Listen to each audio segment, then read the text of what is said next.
Trial balance തയ്യാറാക്കി കഴിഞ്ഞ ശേഷം എല്ലാ ബിസിനസ്സുകാരും രണ്ട് കാര്യങ്ങൾ അറിയാൻ ആഗ്രഹിക്കും. ഒന്ന്, എന്താണ് ബിസിനസിന്റെ സാമ്പത്തിക സ്ഥിതി. രണ്ടാമത്തേത്, ഒരു ബിസിനസ് ഫേം ഒരു കൊല്ലം എത്ര ലാഭം ഉണ്ടാക്കി അല്ലെങ്കിൽ നഷ്ടം എന്തുണ്ടായി എന്ന് അറിയാൻ ആഗ്രഹിക്കും. അതിനുവേണ്ടി തയ്യാറാക്കുന്ന സ്റ്റേറ്റ്മെന്റുകളെ നമ്മൾ ഫൈനൽ അക്കൗണ്ട്സ് എന്ന് പറയുന്നു. Every businessman wants to know two things after preparing a trial balance. They are, first one is whether the business has earned a profit or loss, and what is the business financial position of the firm on the last day of the financial year. In order to find out the profit or loss of a firm, an income statement is prepared. In order to find out the financial position of the business, a position statement or balance sheet is prepared. അതായത് ലാഭം അല്ലെങ്കിൽ നഷ്ടം കണ്ടെത്താനായി എല്ലാ business സ്ഥാപനങ്ങളും ഒരു statement തയ്യാറാക്കും. അതിന് നമ്മൾ ഇൻകം സ്റ്റേറ്റ്മെന്റ് എന്ന് പറയും. ഒരു ബിസിനസ് സ്ഥാപനത്തിന്റെ സാമ്പത്തിക സ്ഥിതി മനസ്സിലാക്കാനായി ഒരു ബാലൻസ് ഷീറ്റ് അല്ലെങ്കിൽ പൊസിഷൻ സ്റ്റേറ്റ്മെന്റ് തയ്യാറാക്കും. ഇനി നമ്മൾക്ക് പറയാനുള്ളത് എന്താണ് ഇൻകം സ്റ്റേറ്റ്മെന്റ്. ഒരു ബിസിനസ് സ്ഥാപനം ഒരു വർഷം ലാഭമുണ്ടാക്കിയോ നഷ്ടം വന്നോ എന്ന് അറിയാനുള്ള സ്റ്റേറ്റ്മെന്റ് ആണ് ഇൻകം സ്റ്റേറ്റ്മെന്റ്. ബിസിനസ് സ്ഥാപനത്തിന്റെ സ്വഭാവം അനുസരിച്ച് ഇൻകം സ്റ്റേറ്റ്മെന്റ് പല രീതിയിലായിരിക്കും. ഒരു മാനുഫാക്ചറിംഗ് സ്ഥാപനമാണെങ്കിൽ ഇൻകം സ്റ്റേറ്റ്മെന്റ് ഒരു ട്രേഡിംഗ് അക്കൗണ്ട് ഉണ്ടാവും, ഒരു മാനുഫാക്ചറിംഗ് അക്കൗണ്ട് ഉണ്ടാവും, ഒരു പ്രോഫിറ്റ് ആൻഡ് ലോസ് അക്കൗണ്ട് ഉണ്ടാവും. ഒരു ട്രേഡിംഗ് കൺസേൺ ആണ്. ട്രേഡിംഗ് എന്ന് പറഞ്ഞാൽ buying and selling of goods, അതിനാണ് ട്രേഡിംഗ് എന്ന് പറയുന്നത്. ഒരു ട്രേഡിംഗ് സ്ഥാപനമാണെങ്കിൽ അതിന്റെ ഫൈനൽ അക്കൗണ്ട് ഒരു ട്രേഡിംഗ് അക്കൗണ്ട്, ഒരു പ്രോഫിറ്റ് ആൻഡ് ലോസ് അക്കൗണ്ട് എന്നിവയാണ്. ഒരു സാമ്പത്തിക സ്ഥാപനമാണെങ്കിൽ ബാങ്ക് പോലത്തുള്ള സാമ്പത്തിക സ്ഥാപനങ്ങളിൽ ഇൻകം സ്റ്റേറ്റ്മെന്റിൽ പ്രോഫിറ്റ് ആൻഡ് ലോസ് അക്കൗണ്ട് മാത്രമേ ഉണ്ടാവൂ. The preparation of income statement varies from firm to firm. In the case of a manufacturing concern, income statement consists of a manufacturing account, a trading account, and a profit and loss account. In the case of a trading concern, income statement consists of a trading account and a profit and loss account. Trading means buying and selling of goods.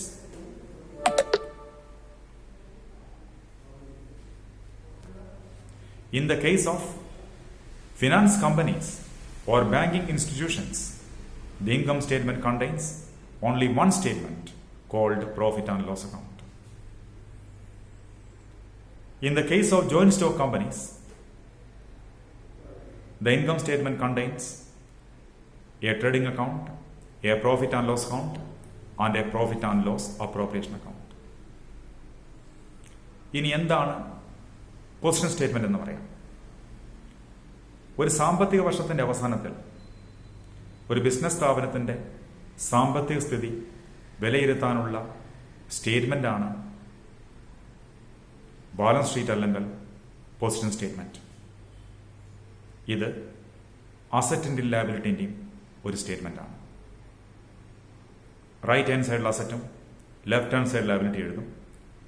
Balance ഷീറ്റിന്റെ രണ്ട് സൈഡും അസറ്റിന്റെ amount ടോട്ടലും liability amount ടോട്ടലും തുല്യമായിരിക്കണം.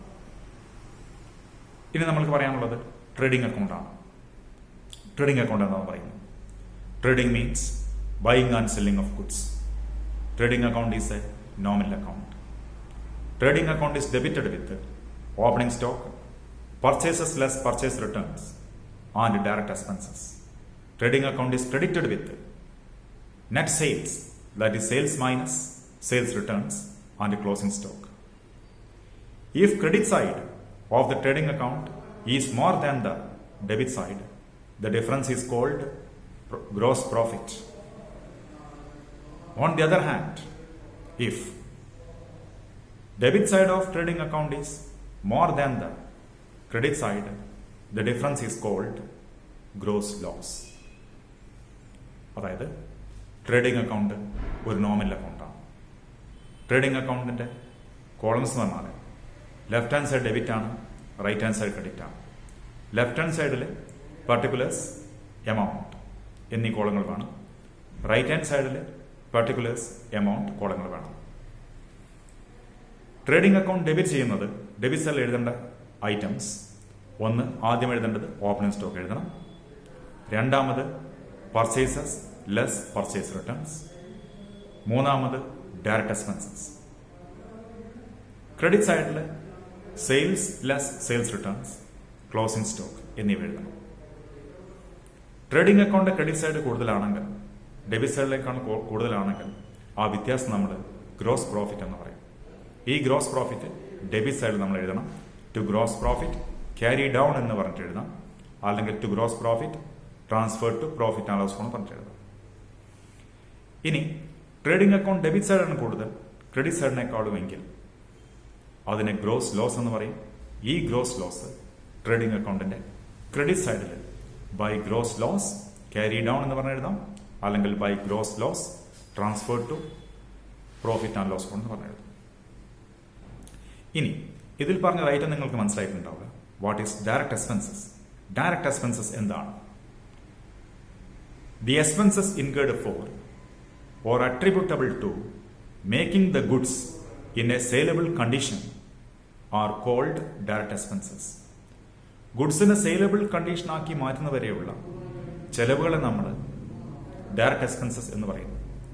Direct എക്സ്പെൻസിന് ഉദാഹരണമാണ് freight inward, carriage inward, octroi, coal, gas and water, manufacturing expenses, wages തുടങ്ങിയവ. ഇനി octroi എന്താന്ന് പറയുന്നത്?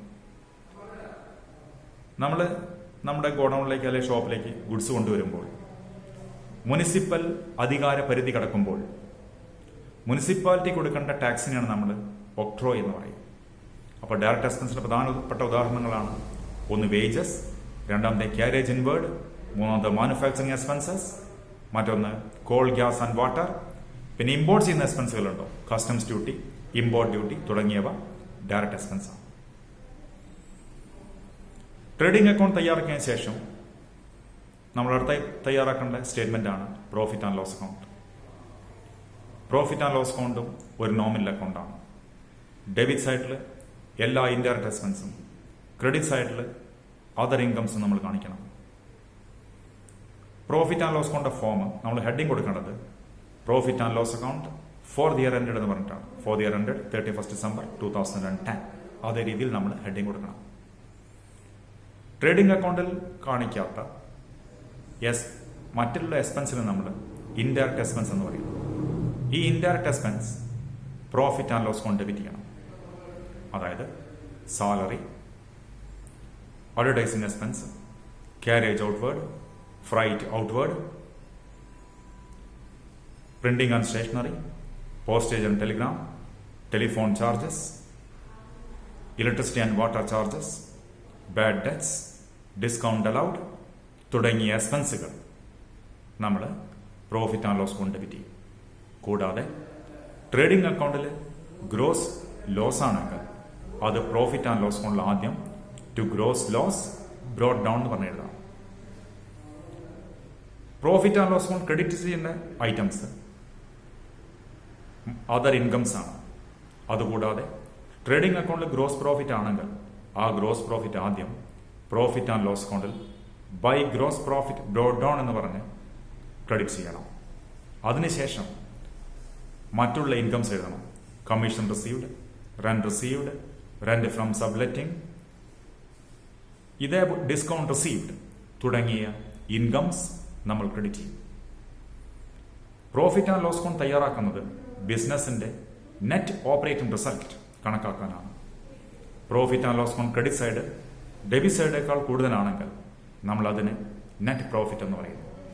അത് നമ്മൾ എഴുതേണ്ടത് ഡെബിറ്റ് സൈഡിൽ എഴുതണം to net profit transfer to capital account എന്ന് പറഞ്ഞു എഴുതും. ഇനി profit and loss account debit side credit സൈഡിനേക്കാൾ കൂടുതലാണെങ്കിൽ അതിന് നെറ്റ് ലോസ് എന്ന് പറയും. ഈ net loss profit and loss അക്കൗണ്ടിൽ ക്രെഡിറ്റ് ചെയ്യും. By net loss transfer to capital account പറഞ്ഞു എഴുതണം. അപ്പം profit and loss account is prepared to ascertain the net operating result of the business. ഒരു സ്ഥാപനത്തിന്റെ മൊത്തം വരുമാനം കണക്കാക്കാനുള്ള സ്റ്റേറ്റ്മെന്റാണ് പ്രോഫിറ്റ് ആൻഡ് ലോസ് അക്കൗണ്ട്. അതിനുശേഷമാണ് നമ്മൾ ബാലൻസ് ഷീറ്റ് അല്ലെങ്കിൽ പൊസിഷൻ സ്റ്റേറ്റ്മെന്റ് തയ്യാറാക്കുന്നത്. ബാലൻസ് ഷീറ്റ് ഒരു സ്റ്റേറ്റ്മെന്റ് ആണ്, അല്ലാതെ അക്കൗണ്ട് അല്ല. ബാലൻസ് ഷീറ്റിന് ഹെഡിങ് കൊടുക്കുന്നത് balance sheet as on 31 December 2010 അല്ലെങ്കിൽ ബാലൻസ് ഷീറ്റ് ആസെറ്റ് 31 December 2020 അത് എഴുതി കൊടുക്കും. അതായത് സാമ്പത്തിക വർഷത്തിന്റെ അവസാനമാണ് ബാലൻസ് ഷീറ്റ് തയ്യാറാക്കുന്നത്. ബാലൻസ് ഷീറ്റിന്റെ ലെഫ്റ്റ് ഹാൻഡ് സൈഡിൽ ലയബിലിറ്റീസ്, എമൗണ്ട് എന്നിവ എഴുതണം. റൈറ്റ് ഹാൻഡ് സൈഡിലെ കോളം അസറ്റ്, എമൗണ്ട് ആണ്. അപ്പൊ അസറ്റിന്റെയും ലയബിലിറ്റിന്റെയും സ്റ്റേറ്റ്മെന്റ് ആണ് ബാലൻസ് ഷീറ്റ്. ഇനി ബാലൻസ് ഷീറ്റിൽ അസറ്റും ലയബിലിറ്റിയും തരംതിരിച്ചെഴുതുന്ന ഗ്രൂപ്പായി തരംതിരിച്ചെഴുതുന്ന ഒരു രീതിയുണ്ട്. അതിനെ മാർഷലിംഗ് ഓഫ് ബാലൻസ് ഷീറ്റ് എന്ന് പറയും, അല്ലെങ്കിൽ classification of assets and liabilities in the balance sheet എന്ന് പറയും. അസറ്റും ലയബിലിറ്റിയും ബാലൻസ് ഷീറ്റിൽ എഴുതാനായി ഒരു പ്രത്യേക രണ്ട് ഓർഡറുകളുണ്ട്. ഒന്ന് ലിക്വിഡിറ്റി ഓർഡറാണ്, രണ്ടാമത്തെ പെർമനൻസ് ഓർഡറാണ്. ലിക്വിഡിറ്റി ഓർഡർ പ്രകാരം നമ്മൾ അസറ്റ് എഴുതേണ്ടത് പെട്ടെന്ന് ക്യാഷാക്കി മാറ്റാൻ പറ്റുന്ന ആസ്തികൾ ആദ്യം എഴുതണം. അപ്പം cash in hand, cash in bank, debtors, bill receivable, prepaid expense, closing stock തുടങ്ങിയ കറണ്ട് അസറ്റുകൾ ആദ്യം എഴുതുക. അതാണ് പെട്ടെന്ന് ക്യാഷാക്കി മാറ്റാൻ പറ്റുന്നത്. അതിനുശേഷമാണ് ഫിക്സഡ് അസറ്റ് എഴുതേണ്ടത്. അതായത് land and building, machinery, furniture തുടങ്ങിയതിനു ശേഷം എഴുതും. അതേപോലെ ലയബിലിറ്റി സൈഡിൽ പെട്ടെന്ന് ഡിസ്ചാർജ് ചെയ്യേണ്ട, പെട്ടെന്ന് കൊടുത്തു തീർക്കേണ്ട ബാധ്യതകൾ ആദ്യം എഴുതണം. Sundry creditors, outstanding expenses, bank overdraft, bills payable തുടങ്ങിയ ലയബിലിറ്റി ആദ്യം എഴുതും. അതിനുശേഷം ലോങ് ടേം ലയബിലിറ്റീസ് ആയിട്ടുള്ള mortgage loan, long term loan, capital തുടങ്ങിയവ എഴുതും. എന്നിട്ട് ബാലൻസ് ഷീറ്റ് രണ്ട് സൈഡും ടോട്ടൽ ചെയ്യണം, തുല്യമാവണം. അസറ്റ് എമൗണ്ട് കോളവും ലയബിലിറ്റി എമൗണ്ട് കോളവും തുല്യമാവണം. അങ്ങനെ അസറ്റിനെ അതിന്റെ റിയലൈസബിലിറ്റി അനുസരിച്ചും ലയബിലിറ്റിയെ റീപേയ്മെന്റ് അനുസരിച്ചും എഴുതുന്ന രീതിയെ ലിക്വിഡിറ്റി ഓർഡർ എന്ന് പറയും. അപ്പം പെട്ടെന്ന് ക്യാഷാക്കി മാറ്റാൻ പറ്റുന്ന ആസ്തികൾ ആദ്യം എഴുതുന്ന രീതിയാണ് ലിക്വിഡിറ്റി ഓർഡർ. പെട്ടെന്ന് കൊടുക്കേണ്ട ബാധ്യതകൾ ആദ്യം എഴുതുന്ന രീതിയാണ് ലിക്വിഡിറ്റി ഓർഡർ. ഇനി ബാലൻസ് ഷീറ്റിൽ ക്യാപിറ്റൽ എഴുതുമ്പോൾ ആദ്യം ഓപ്പണിംഗ് ക്യാപിറ്റൽ എഴുതി അതിന്റെ കൂടെ നെറ്റ് പ്രോഫിറ്റ് ആഡ് ചെയ്യണം. നെറ്റ് ലോസ് ആണെങ്കിൽ ലെസ് ചെയ്യണം. ഡ്രോയിങ്സ് ഉണ്ടെങ്കിൽ ക്യാപിറ്റലിന് കുറയ്ക്കണം. ഇൻട്രസ്റ്റ് ഓൺ ഡ്രോയിങ്സ് ഉണ്ടെങ്കിലും ക്യാപിറ്റലിന് കുറയ്ക്കണം. ഇൻട്രസ്റ്റ് ഓൺ ക്യാപിറ്റലിന് കൂടെ ആഡ് ചെയ്യണം. എന്നിട്ടാണ് നെറ്റ് എമൗണ്ട് നമ്മൾ എമൗണ്ട് കോളത്തിൽ എഴുതേണ്ടത്. ഇനി അസറ്റും ലയബിലിറ്റിയും ക്ലാസിഫൈ ചെയ്യുന്നതുമായി ബന്ധപ്പെട്ട് രണ്ടാമത്തെ നിയമമാണ് പെർമനൻസ് ഓർഡർ. പെർമനൻസ് ഓർഡർ സാധാരണ ഫോളോ ചെയ്യുന്നത് കമ്പനി പോലെയുള്ള സ്ഥാപനങ്ങളിലാണ്, ജോയിന്റ് സ്റ്റോക്ക് കമ്പനീസിലാണ്.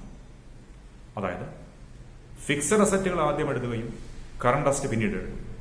അതേപോലെ ക്യാപിറ്റൽ പോലെയുള്ള ലോങ് ടേം ലയബിലിറ്റി ആദ്യം എഴുതിയ ശേഷം കറണ്ട് ലയബിലിറ്റി പിന്നീട് എഴുതുന്ന രീതിയാണ് പെർമനൻസ് ഓർഡർ. ലിക്വിഡിറ്റി ഓർഡറിന്റെ നേരെ ഓപ്പോസിറ്റ് ആയിട്ടുള്ള വിപരീത രീതിയിലുള്ള ഓർഡറാണ് പെർമനൻസ് ഓർഡർ. ഇനി പറയാനുള്ളത് അഡ്ജസ്റ്റിംഗ് എൻട്രീസ് ആണ്. അതായത് ട്രയൽ ബാലൻസ് പ്രിപ്പയർ ചെയ്തതിനു ശേഷം ഒരു ബിസിനസ് സ്ഥാപനം ചില കാര്യങ്ങൾ കണ്ടെത്തും. അതായത് അടുത്ത കൊല്ലത്തെ ചില എക്സ്പെൻസ് ഇക്കൊല്ലം പേ ചെയ്തിട്ടുണ്ടാവും. അടുത്ത കൊല്ലത്തെ കുറെ വരുമാനങ്ങൾ ഈ വർഷം ലഭിച്ചിട്ടുണ്ടാവും. കുറെ എക്സ്പെൻസ് നമ്മൾ കൊടുത്തിട്ടുണ്ടാവില്ല. കുറെ വരുമാനം നമുക്ക് കിട്ടിയിട്ടുണ്ടാവില്ല. അപ്പം ഇത്തരം അഡ്ജസ്റ്റ്മെന്റുകൾ നടത്താനുള്ള ജേണൽ എൻട്രി നമ്മൾ അഡ്ജസ്റ്റിംഗ് എൻട്രി എന്ന് പറയും. അതായത് adjusting entries R passed at the end of the financial year to bring or to make asset account, liability account, expense account and income account in the final account. Final account, asset account, liability account, income account, expense account തുടങ്ങിയവ up to date ആയി കാണിക്കാൻ ഉപയോഗിക്കുന്ന journal എൻട്രീസിനെയാണ് adjusting entries എന്ന് പറയുന്നത്. ഇനി പ്രധാനപ്പെട്ട adjusting entries ഓരോന്നായി പറയുന്നു. ഏറ്റവും പ്രധാനപ്പെട്ട അഡ്ജസ്റ്റ്മെന്റ് ആണ് ക്ലോസിംഗ് സ്റ്റോക്ക്. ഒരു ബിസിനസ് സ്ഥാപനത്തിൽ വർഷത്തിന്റെ അവസാനം വിൽക്കാതെ അവശേഷിക്കുന്ന ഗുഡ്സിനെ നമ്മൾ ക്ലോസിംഗ് സ്റ്റോക്ക് എന്ന് പറയും. The unsold goods lying in the business at the end of the financial year is called closing stock. Closing stock should be valued at cost price അല്ലെങ്കിൽ or market price whichever is lower. Closing stock value ചെയ്യേണ്ടത് cost price ആണോ market price ആണോ, ഏതാണോ കുറവ് അതിലായിരിക്കണം value ചെയ്യേണ്ടത്. Closing stock books of അക്കൗണ്ട്സിൽ കൊണ്ടുവരുന്ന അഡ്ജസ്റ്റിംഗ് എൻട്രിയാണ്. Adjusting entry closing stock account debtor to trading account എന്നുള്ളതാണ് അഡ്ജസ്റ്റിംഗ് എൻട്രി. ഇനി ഓരോ അഡ്ജസ്റ്റ്മെന്റിനും രണ്ട് ട്രീറ്റ്മെന്റ് ഉണ്ടാവും. ട്രയൽ ബാലൻസിന് പുറമെയാണ് അഡ്ജസ്റ്റ്മെന്റ് തരിക.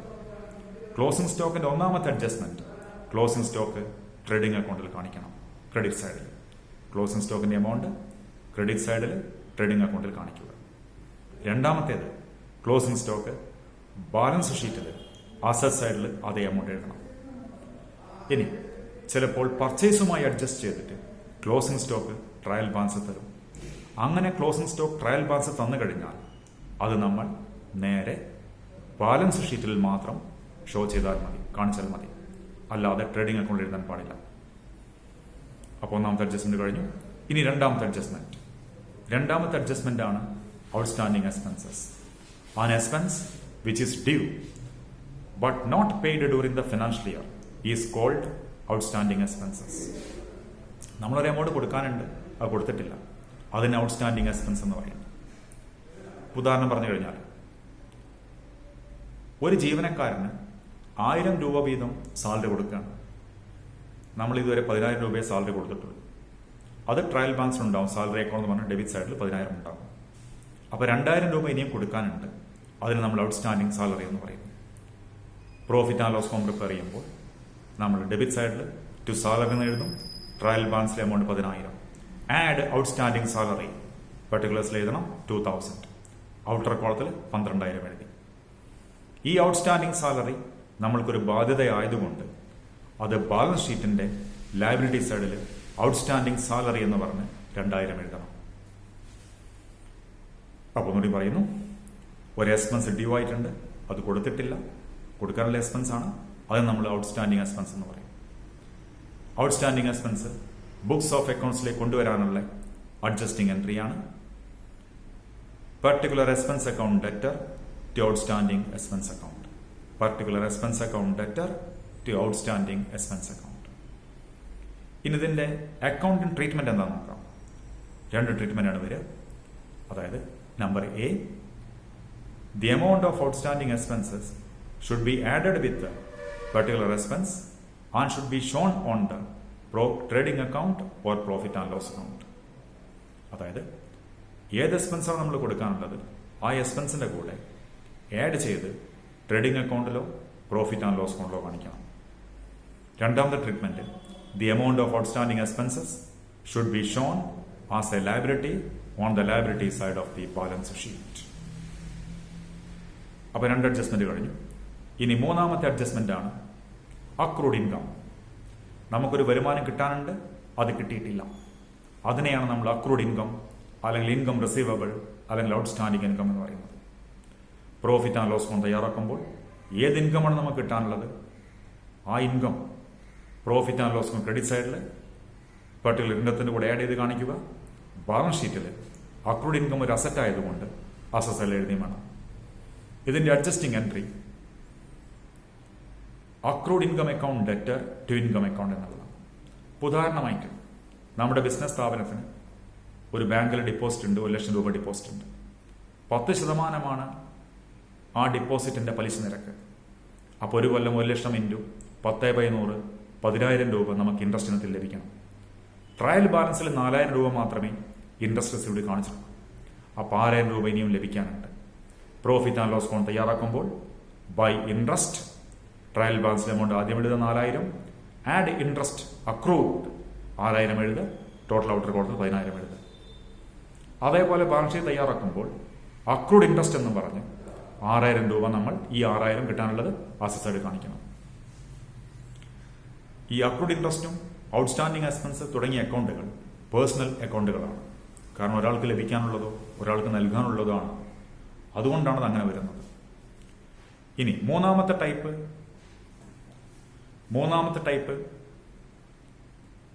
അഡ്ജസ്റ്റ്മെന്റ് ആണ് പ്രീപെയ്ഡ് എക്സ്പെൻസ്, അല്ലെങ്കിൽ അൺഎക്സ്പെയ്ഡ് എക്സ്പെൻസ്, അല്ലെങ്കിൽ എക്സ്പെൻസസ് പെയ്ഡ് ഇൻ അഡ്വാൻസ്. അടുത്ത കൊല്ലം ഒരു എക്സ്പെൻസ് നമ്മൾ ഈ കൊല്ലം കൊടുക്കുകയാണ്. അതിനെയാണ് ഔട്ട്സ്റ്റാൻഡിംഗ് എക്സ്പെൻസ് എന്ന് പറയുന്നത്, പ്രീപെയ്ഡ് എക്സ്പെൻസ് എന്ന് പറയുന്നത്. An expense which is paid during the year but relates to the next financial year is called prepaid expense.